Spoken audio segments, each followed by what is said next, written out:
let's start. I think some more people will join later, but I have so much prepared, let's not waste any minute.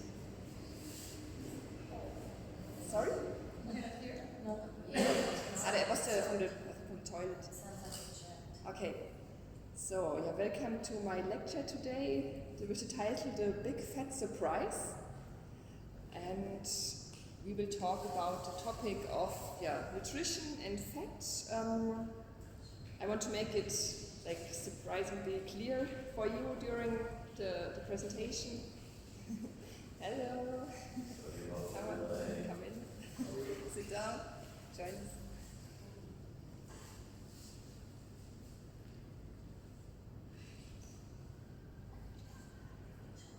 First about me. Most of you know me already, or getting to know me at the moment. My name is Dorothee. I'm 37 years old. I'm living almost 5 years here on Graciosa. And from my background, first I was at art school and then I studied biology. And that's why I came here with my colleague Monica. We were spending some weeks on the Rio der Praia, or we spent 1 week together and I spent two months there to collect data for my master's thesis. Before I didn't even know where the Azores are located, and it was one immunological study and a nutritional study of seabirds and lizards. I was taking hundreds of blood samples from birds and lizards. I was always interested in living organisms, how things are working together, like ecosystems, complex organisms and ecosystems are working together, and also our human body is a... Hi, join us, sit down. Our body is also a complex ecosystem. The acoustic is not so good in this room. It's hard to hear you, Dorothy. Yes, please speak a bit louder or come to the front of the computer. The sound is not so easy. The echo. Do you think? Okay, but I have to make the recording here, and I need a laptop. I try to speak. So I'm a biologist with a master's degree, and after my studies of biology, I studied nutritional psychology in Colorado, in Denver, and I also have a farm, a quinta here in Luz. I'm building up with my Finnish partner, Jan, and we have a little boy, most of you know already.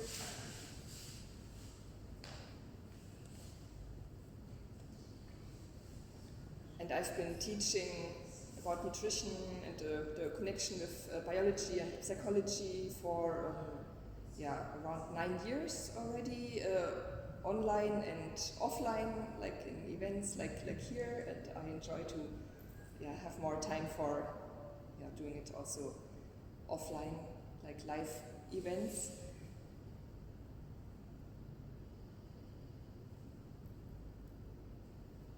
So how did I get into the field of health and nutrition? This was because of my own health journey. From birth on, I had problems with the skin, with digestion. I was also a very sensitive child, with lots of anxiety and highly sensitivity to sound and things, and sleep problems, and lots of food intolerances, all kinds of skin problems. I show you some pictures. I don't know if you can see it well. I had strong hay fever, allergies against animals. I wanted to study to be a veterinarian, which was not possible due to the allergies. I had strong acne and hives, strong eczema, that I was even for a time I was disabled. I couldn't use my hands anymore. I was completely covered in eczema, my whole body. And I was on corticosteroids for over 20 years and other medications, and at some point it just didn't work for me anymore, and I had to find another way, and I always got the same answers from the doctors, like, here's another cream, and sometimes I had to wait for a month for an appointment, and the doctor didn't even look at me, and at some point I was like, really, this cannot be it, there must be more to it, there must be like a root cause and a cure. And so my first journey was into the field of nutrition. I was questioning what I was eating with the foods I was brought up with, like skimmed milk and margarine, and always the cheapest. I have 4 siblings, and my parents gave us regular food, but always it had to be cheap. And I was trying to find out with myself, my own body, how to let food become my medicine. And here you see, so I have the slides also in Portuguese, but everybody who's here also understands English, so I will just keep it in English, otherwise it would take the double time. Here you see some pictures of the foods I eat nowadays. It has to be natural, also it's why we are growing our own food today. We have our own land, our own big permaculture garden. I tried out lots of different diets. And you see I eat very natural and colorful. And today I want to talk with you about how it improved and really saved my health to get the fats right, to really learn about fats, how I can use fats to heal my immune system, my brain, my skin, my whole body.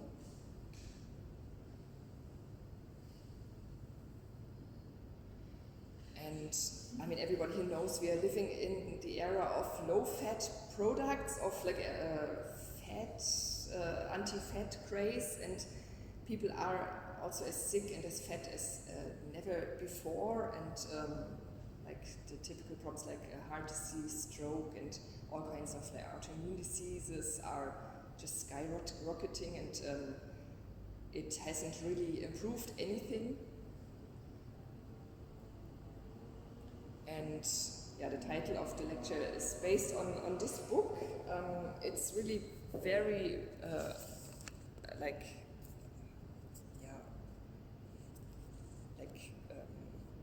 it's like almost like a thriller to read how the politics were behind it, and the science, how studies were hidden and not allowed to be published, so that we got into this whole fear against fats, and it's really going very in detail through all the studies since the 50s and 60s. It's a very long and detailed read. It's also really exciting, but it's a long, bit sometimes heavy read, but also very lively. But I want to break down the most important message of this for you. So what's really important to know, because we get so many messages like definitely this is very bad to eat, and you must definitely eat this and this. But the field of nutrition, you have to know that it's not even 100 years old. So the field of nutrition was established in the 50s in England and in Germany, actually in the city where I studied biology in Gießen. I was also sometimes visiting nutritional lectures. So it's just, 70, 80 years old, the field of nutrition. It's one of the youngest science we have. So it's really, we are just beginning to understand how things are working together, and it's just really complex, very complex biochemistry. And in the 50s, there were intense studies in the USA to find the cause and the cure for a new epidemic, which was heart disease. You see at the graph, unfortunately I don't have a laser pointer. You see that like 100 years ago, there was almost no heart disease and stroke. So it was just like suddenly rising and became an epidemic.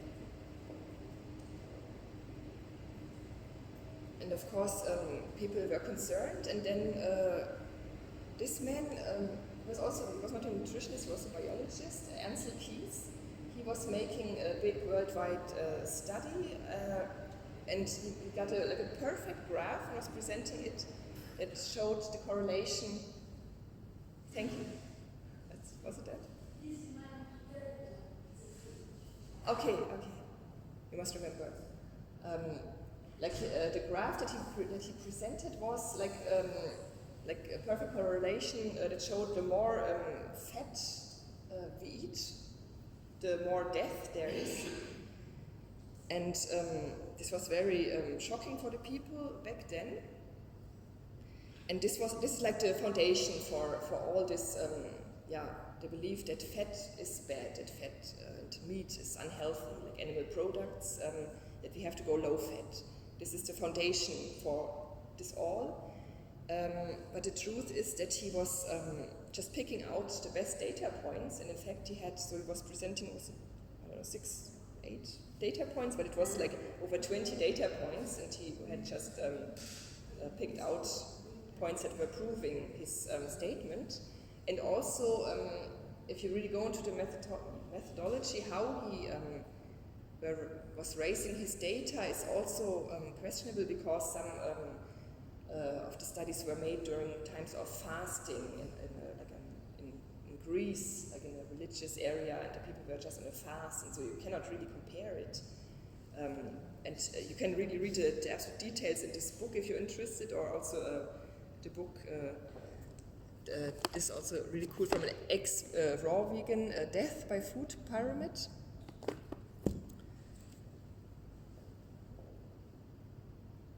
And also it was the time when the food pyramid was established. And also, this is how we know it today, with like lots of starch and bread as the foundation cereals. But this is not how it originally looked. It was more like based on, it was not so strictly divided, and it was also like what influenced was to save money, and also it was huge lobby work from the different big companies that were influencing politics to sell their products. And also in that time, in the 60s, brand new products came on the market, like this kind of margarine. They wanted to, they were really telling people, don't use like the natural products anymore, like butter and lard and tallow. Use these these very clean and shiny things for baking and cooking in the kitchen, and marketing it like crazy, and going like against like palm oil, for example. This was a soy oil industry that was going against saturated fats, also against the palm oil, and there was lots of fighting because of economical reasons. Just keep that in mind. always. I mean, we are brainwashed. We get this recommendation since school time. But then when we look at the hunters and gatherers, some of you have been at this presentation about how the ancient cultures were eating. I made a whole lecture about this, and this is from the book Nutrition and Physical Degeneration. And you see people all over the world, and it was a study by a dentist, Dr. Weston Price, exactly 100 years ago. He was visiting the last traditional living cultures, and he was mostly interested in their teeth and their bone structure, and all of them were living from lots of fat and animal products, but just natural products. The Inuit, the Eskimos, they are like almost exclusively living from fat and animal products, and they were really thriving, like really beautiful people. Also the archaeological findings show like perfect health, perfect bone structure. And after the introduction of modern foods like canned foods, sugar, fruit juices, refined flour, lots of starch, the people like within one generation started to like heavily degenerate. The whole bone structure changed, got more narrow. The teeth didn't have space in the skull anymore. They're just falling out. And if this also the whole organs, the brain, everything like really changed because of the malnutrition. And what the dentist Dr. Price found out also a big factor was the lack of fat-soluble vitamins. Here a quick overview of like if we would take the dry weight of a human body, you see because we get a recommendation we mostly live on carbohydrates, but we mostly consist of fat. Like 73% our body consists of fat. And we humans have the most fatty milk from all the mammals. Like you see, it's also mostly fat for the babies, for the fastly developing brain. But also it has lots of carbohydrates, mostly in the form of lactose, because the brain is just like, has such a super high energy consumption.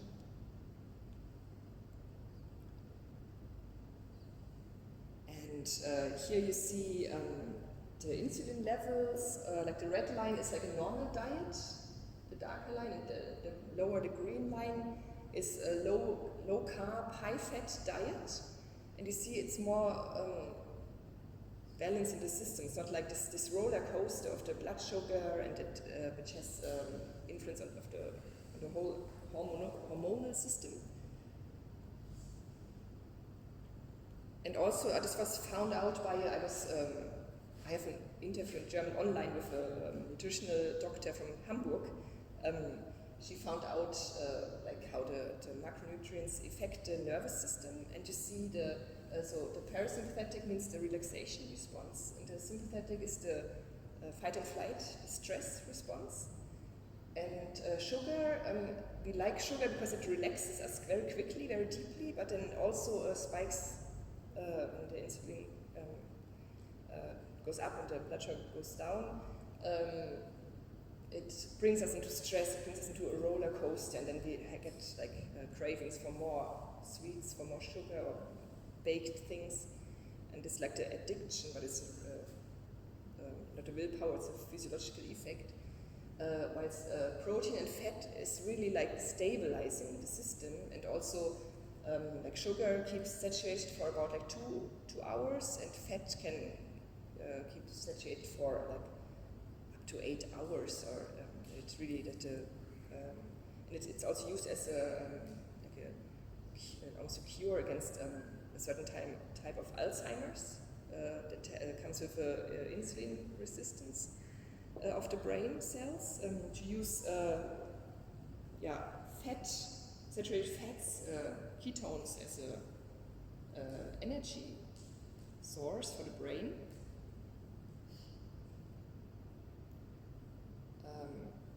So the ketogenic diet was firstly developed for children with epilepsy, and it's used for people with certain kinds of cancers, autism, migraines, concentration problems, fatigue, a diet rich in fat.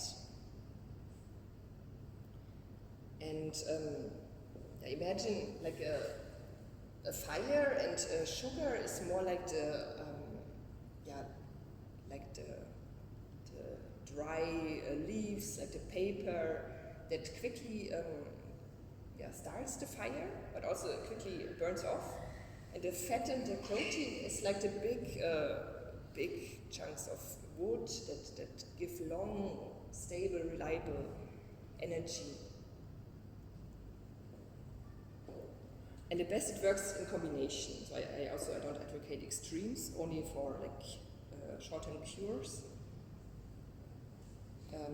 now we just want to talk about the different kinds of fat to make it really clear, so that I just want you to understand that all kinds of fats are good and wanted by evolution and are good for us and have their function in the body.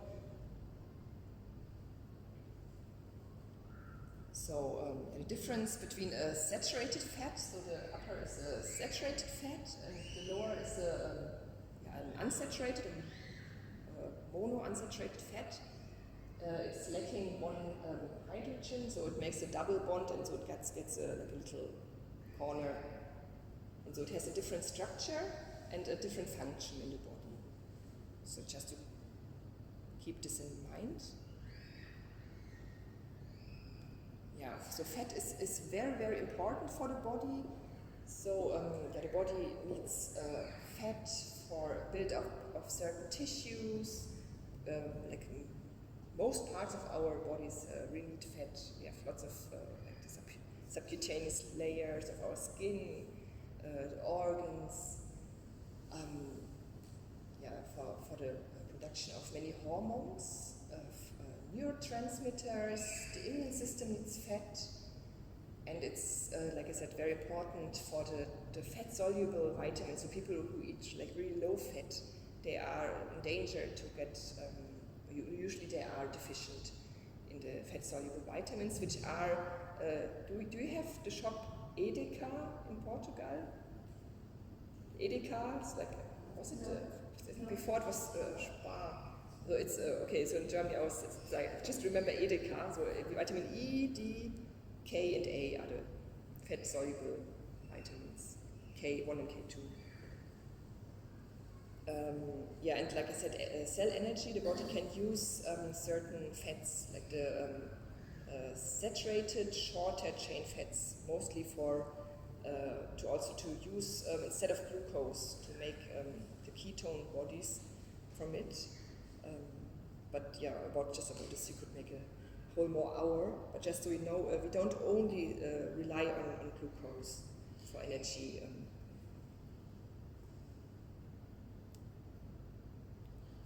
especially our nervous system really needs fat for the energy, but also our nerves are like insulated. They have a layer like cables, like an insulation layer of fat, and the better it is, the better our nervous system works. And for me, when I was starting to change my diet, I had days when I could eat a whole package of butter, and I could really feel how this is healing my brain. A whole package of butter for 1 day per day, so 7 packages of butter per week, and it was fantastic.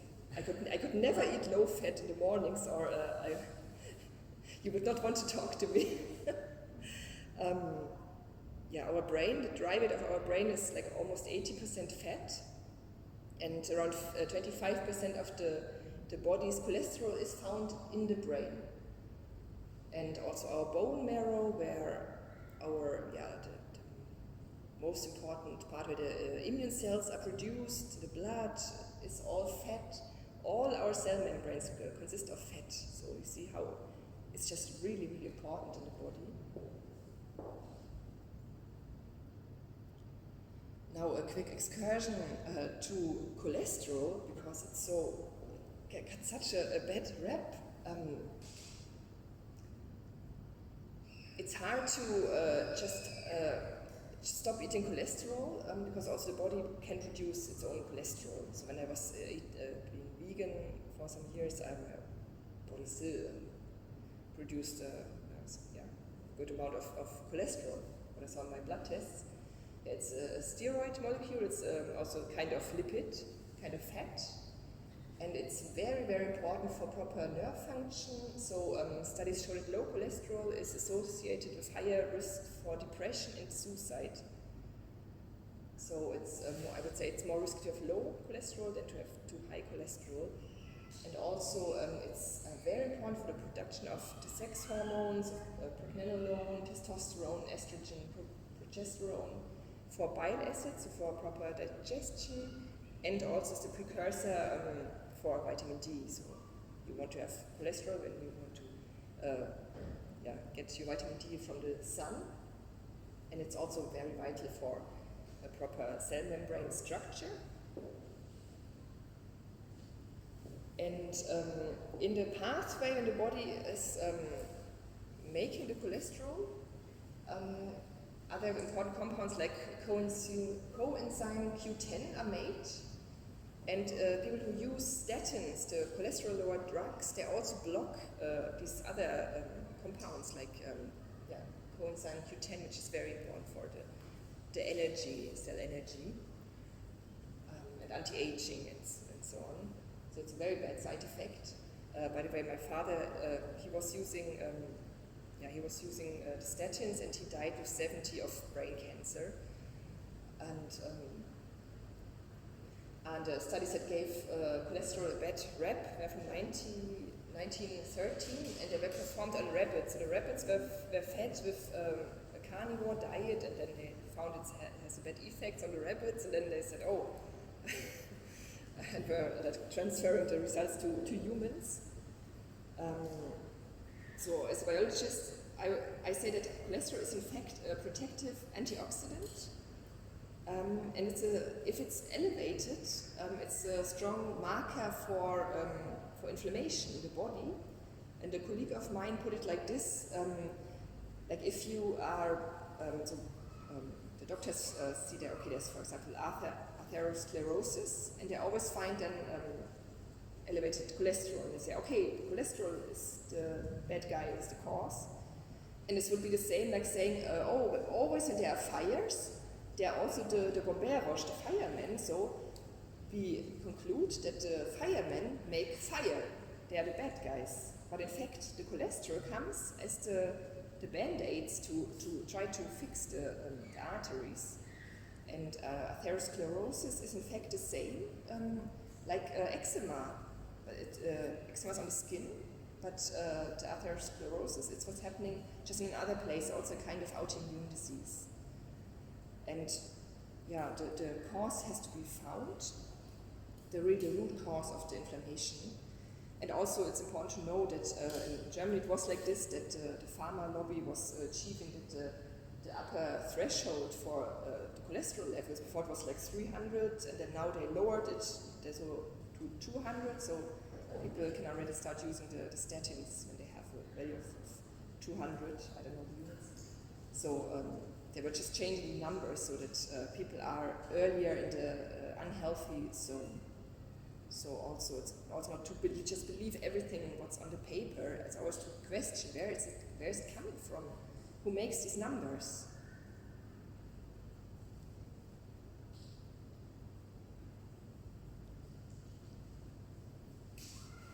Yeah, most findings of old studies about cholesterol are already revised by newer studies with better methodology and also huge meta-analysis.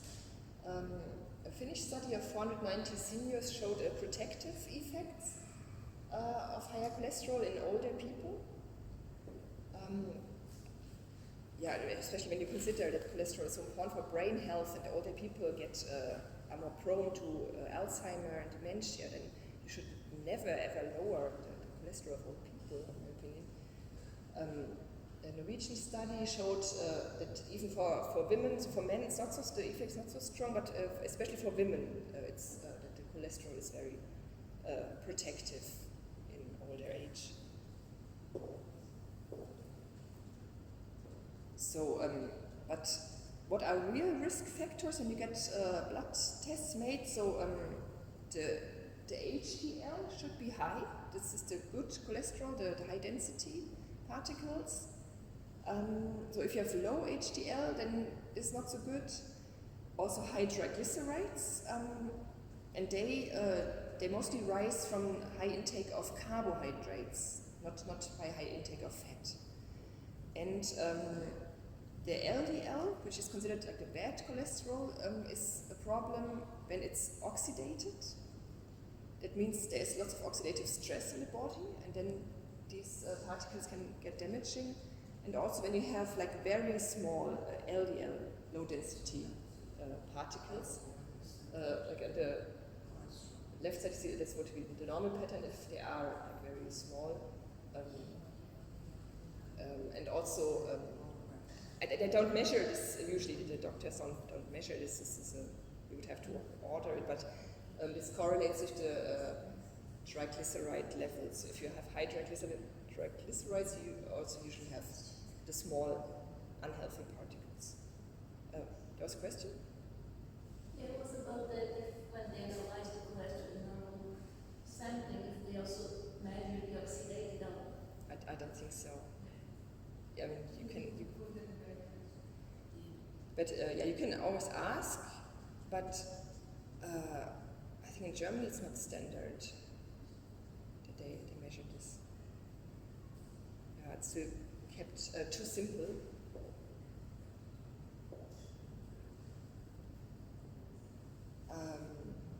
Yeah, so back to the fat. Fat, in fact, can become like very, very unhealthy because you saw fat is so important for so many parts of our body that we really want to have the fat right.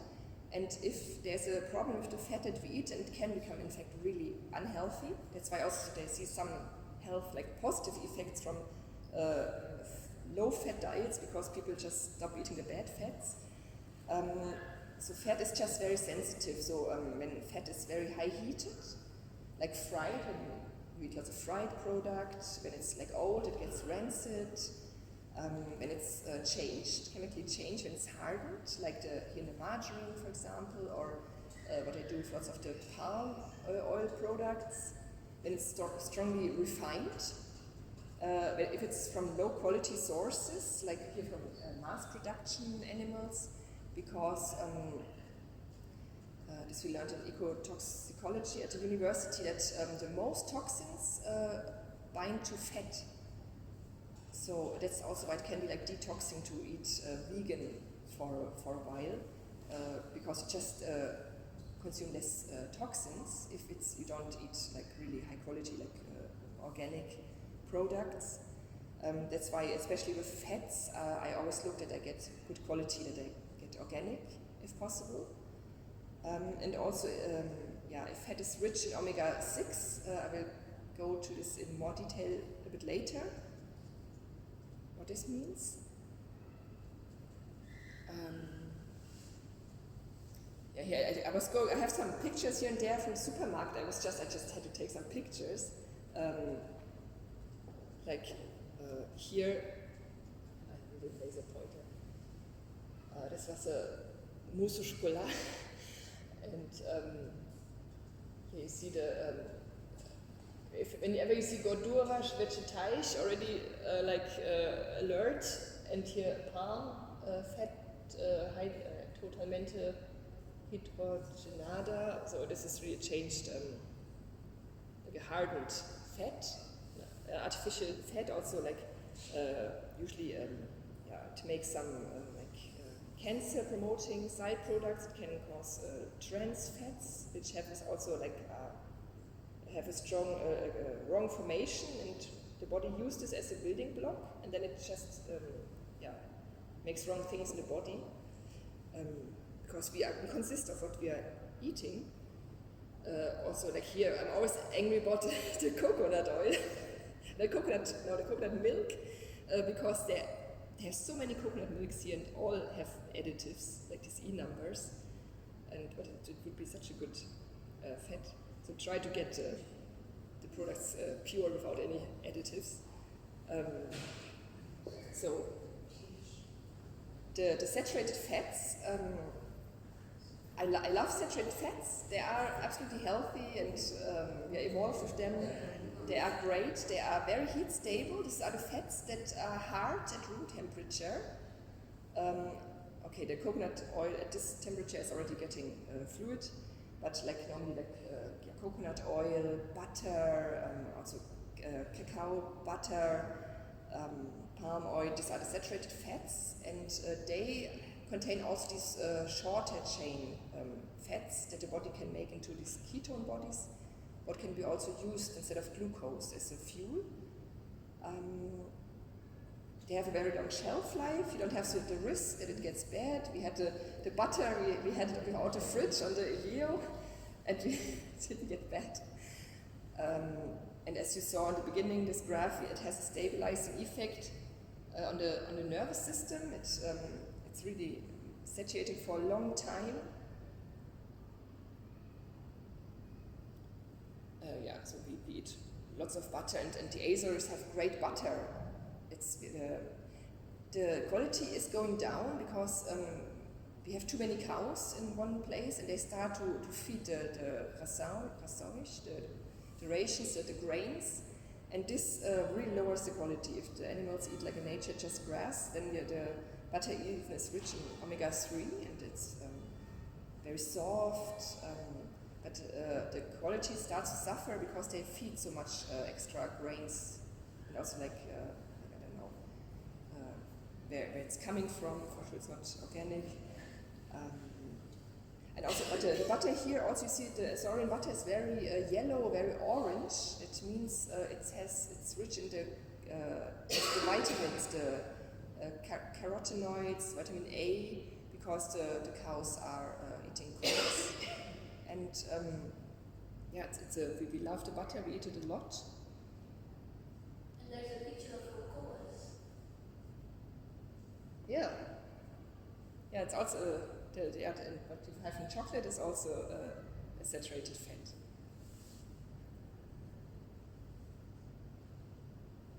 And you see our cell membrane. So this is a cell membrane. It consists mostly of saturated fats. So the saturated fat give the stability to the cell membrane. The unsaturated fats, these blue ones, so these extra kinks, we will talk about them later in detail. They provide the fluidity. But we need the saturated fats to have stable cell membranes. But it's about the right ratio. Okay, a short excursion. Is meat healthy? And I would say absolutely yes. When you look at the traditional tribes, how they were thriving on all kinds of animal products. And also, I had the same experience after I came off of 2 years of being vegan. I had to go to the dentist and get many of my teeth fixed. I had holes in my teeth, my gums were receding, I had many signs of protein deficiency, and I was really doing everything to do it right.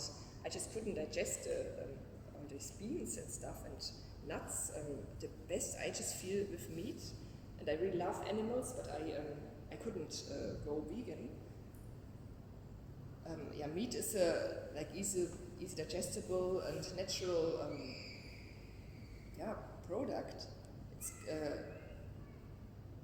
it should be clean, like a simple food product. But on the same hand, I also have to say, yes, meat can be absolutely very unhealthy. Meat, if there's a problem with meat, then it's very bad for us. Again, if it comes from mass production, if the animals are not healthy. And also, what is sold to us as meat. I mean, here I took a photo in the shop from sausages. As a German, I'm very disappointed by the sausages here, I must say. So it's half vegan. Like here's the sausage. You think you buy meat, but it's half like soy, protein of soy. It has sugar in it, lots of emulsifiers, and it has even glutamate, monosodium glutamate in it. So of course, studies that show that meat is unhealthy. They were also had lots of the very processed meat, like sausages in it, and yes, this definitely, I would definitely agree. So just eat simple, eat natural, eat clean. This is always like the easiest advice. Doesn't have to be 100%, but if you want to use food to improve health, this is definitely an advice. So we speak about the monounsaturated fats. So they have like one of these corners. And you have this in avocados, for example, in the macadamia nuts, in olive oil, the aceite, also the pork fat. And actually, in former times, McDonald's was using the pork fat for frying the patatas fritas, and now they use also like vegetable oils, and but this show now that these fumes of these vegetable oils for frying is like elevates the risk of cancer for the employees of McDonald's. And also, like these monounsaturated fats, they are very heat stable. You can really fry with the olive oil, for example. I found really studies where they were frying with high heat for 48 hours or something, and it just kept stable. But the sunflower oil, what's usually used for frying, is like breaking down very easily in frying, and then it gets unhealthy. So when we want to make something like the fries, then we cut potatoes, and then we put lots of the pork lard, tallow. No, pork is the lard, right? The banya, yeah. We put lots of the banya in the pan, and then we also like fry it. We heat it very high. We don't do it often. We don't eat much pork products because it is very high in omega-6. So the lower one is the monounsaturated fat. Now to the polyunsaturated fats, they are very unstable to heat. They are super sensitive, and they react very easily with oxygen, with light, with heat, and they also have to be kept in the fridge. And they are essential, but only needed in small quantities in the body. And here you see the most important omega polyunsaturated fats. Where we go into more detail. So these are here are the monounsaturated, but this is how it looks like a mixture of the saturated fats and the unsaturated fats in our cell membranes. So if people ask me what is better for the health, like they are just all important. That's why nature made them. So about the omega-6 and omega-3, who is absolutely not familiar with omega oils? I think most people have already heard of it. So the omega-6 are pro-inflammatory. They are needed for the body to start inflammation, for example, when we get a virus or an injury or cancer, so we need the omega-6 to start inflammation, to clean up the body, and we need the omega-3 to stop the inflammation again. And it's anti-inflammatory. And it should be really in balance, really in equal amount. So in the natural tribes, hunters and gatherers, do you find like a ratio of 1 to 1, and the WHO recommends you should have at least like 3 times, not more than 3 times more of the omega-6 and the omega-3 in our body to be in a healthy equilibrium. So these are the oils that are super high in the omega-6 and should be avoided. Like I said, it should be like equal, but like sunflower oil, for example, has a ratio of 120 parts omega-6 to 1 part omega-3. So these we don't have in our kitchen. So we have coconut oil, butter, sometimes maybe if you're fancy, we have avocado oil or macadamia oil, and olive oil for cooking. Yeah, and then maybe some medicinal oils.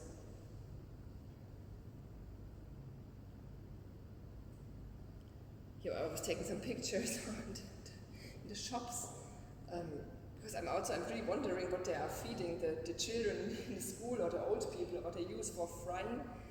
And yeah, you see it's what people use in high quantities, what I find here in the kitchens. It's really the very refined, the vegetable oils. That's just super bombs of omega-6 and very inflammatory.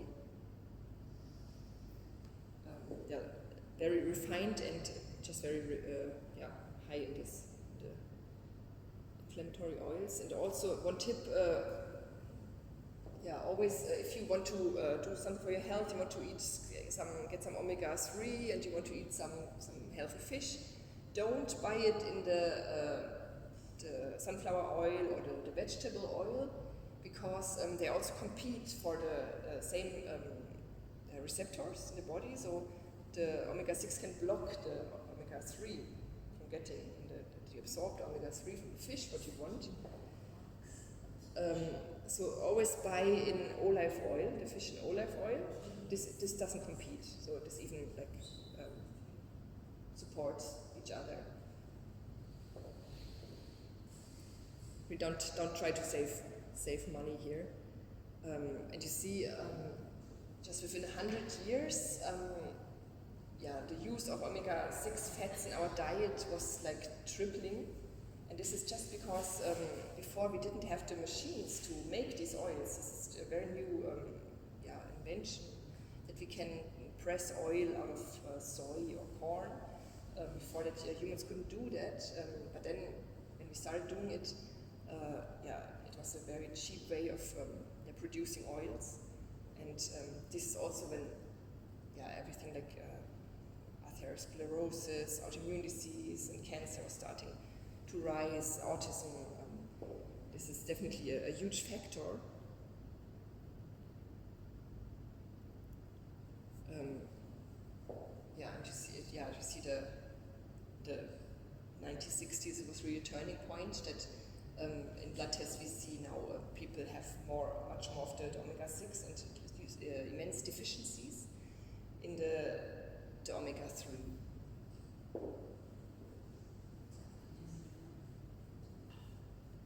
So what are the consequences of omega-6 to omega-3 imbalance? So it's just important for all the cells. So especially the nervous system needs lots of omega-3 and can suffer like all kinds of like depression, anxiety, like schizophrenia, bipolar disorders, everything, autism. Usually these people all have omega-3 deficiencies and omega-6 excess, like the hair, the nails, teeth, bones, all need omega-3. The heart, the eyes, also quality of sperm cells and ovaries, all the organs, the gut flora, to prevent arthritis and things, cancer, skin diseases. So if we have a deficiency of the omega-3, or we don't have the right composition of the cell membranes, it affects how the cell absorbs nutrients. If we have too much saturated fats, the cell membranes can get too stiff and doesn't absorb so many of the nutrients. You can really calculate how much of the nutrients arrive in the cell. And also the cell has a harder time to excrete like metabolic end products through detox. The whole system suffers. So I started working with a Swedish company who produces a very good omega-3 fish oil, because also people have really huge deficiencies. Even me and my partner, we were thinking that we're eating so healthy, and we were like shocked about our results. And we're living here in Graciosa. We have one of the last like healthy fish, fish areas of the world, and people just have immense deficiencies here. Everybody I'm testing, and the solution is also not to start eating lots of fish now, because most people would have to eat like fish at least one time every day, from the amount, from the deficiency you have to eat. Like to live only on fish to really start to come back to their healthy cell balance. And fish is very,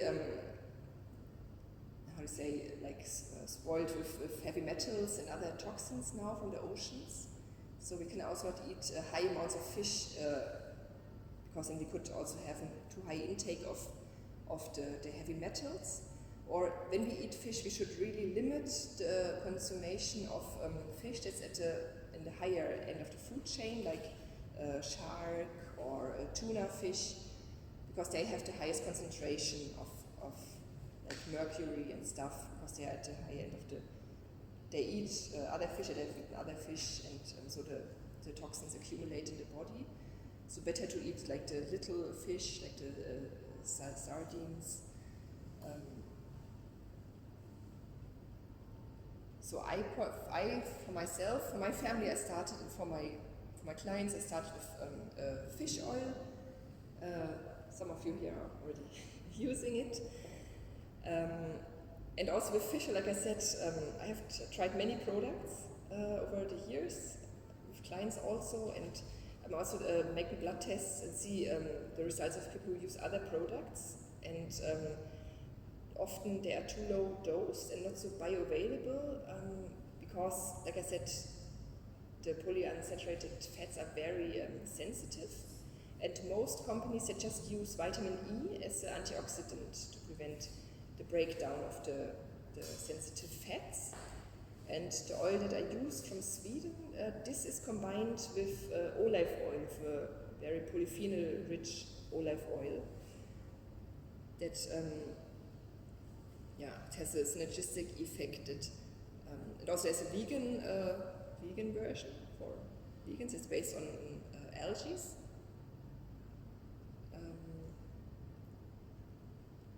Here you can see more of the function, what the omega-3 has in the body.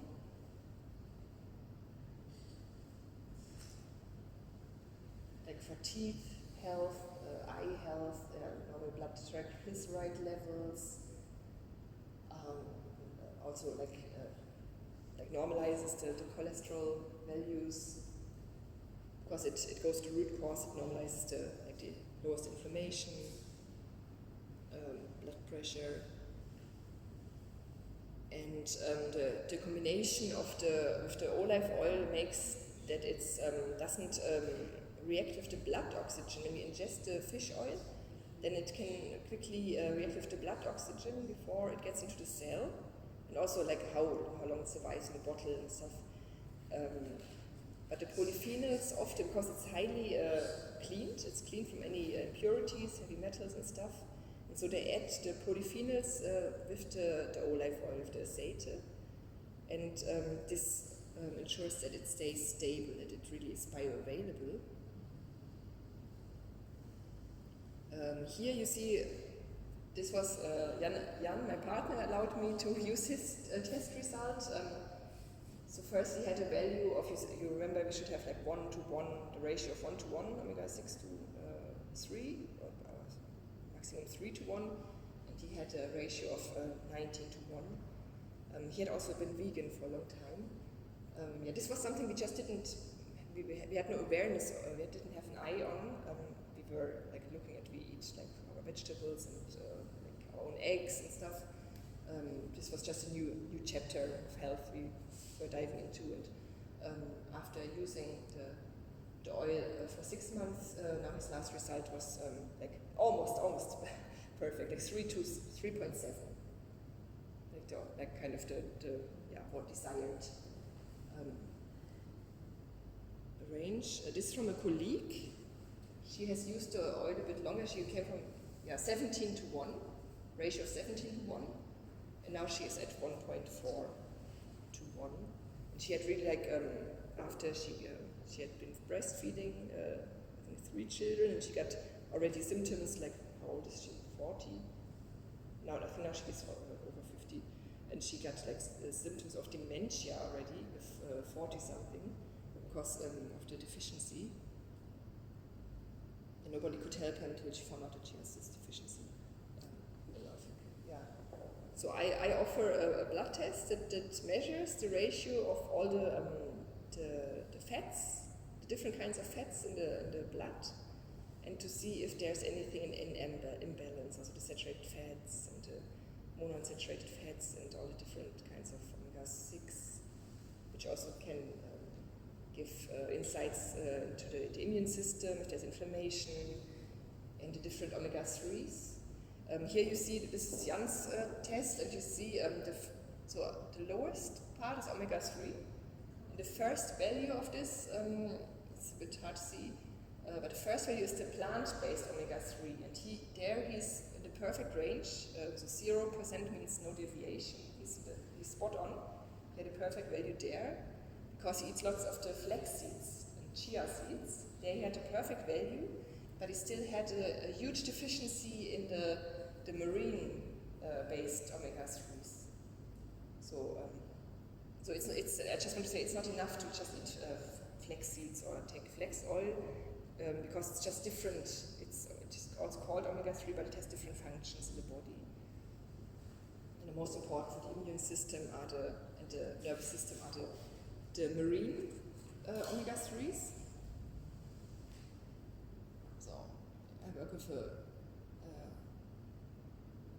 Norwegian laboratory, and for me recently I had got a very bad eczema breakout in the beginning of the year. I think it was also because of the deficiency due to for over 2 years I'm breastfeeding, and I also had deficiencies. And yeah, when I came into the normal range, then it healed, but it was really painful. It was like ripping open and bleeding, and now it's gone. This was just a few months ago.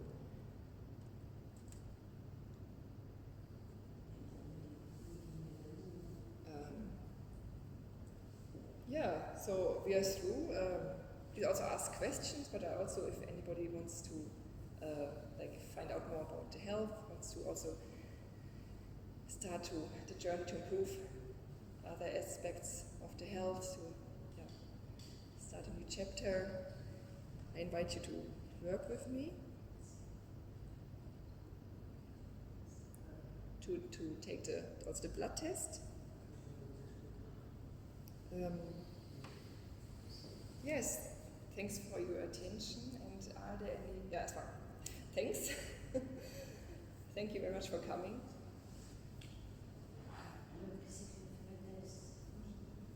What would be your advice for someone that has high bad cholesterol, but also the high good cholesterol?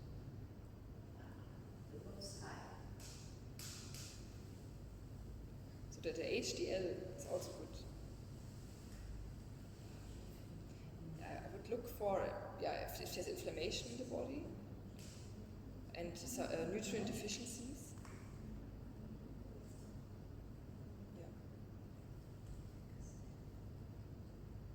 Is there any value when the good cholesterol is high? Is there any value that is worrying for the bad one? Like the levels they say now are probably below what we can do for health. Is there any kind of recommended value for the bad cholesterol that we shouldn't worry until, okay, you mentioned 300 before. Yeah, Well, if the good one is normal and good, then how high can the bad one be for you to start worrying? I'm not into these things. Because I'm not a medical doctor. So I'm personally more focused on to sit down with people and make the detective work. So is there anything that's obviously not working for you? What can be improved in your life? So are there also any, do you feel well, or maybe do you feel bad? Is there already a sign of inflammation? Also, of course, we don't want to sell our peace of mind to some numbers. So if there's health concerns at the moment. But if other values are also very much out of range.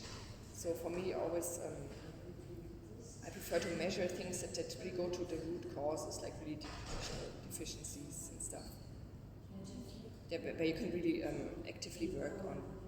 Because with the cholesterol, the former advice was always like to eat less eggs or take these medications, but this is not it. It's like really secondary or tertiary I like to work around from the foundation to get things settled.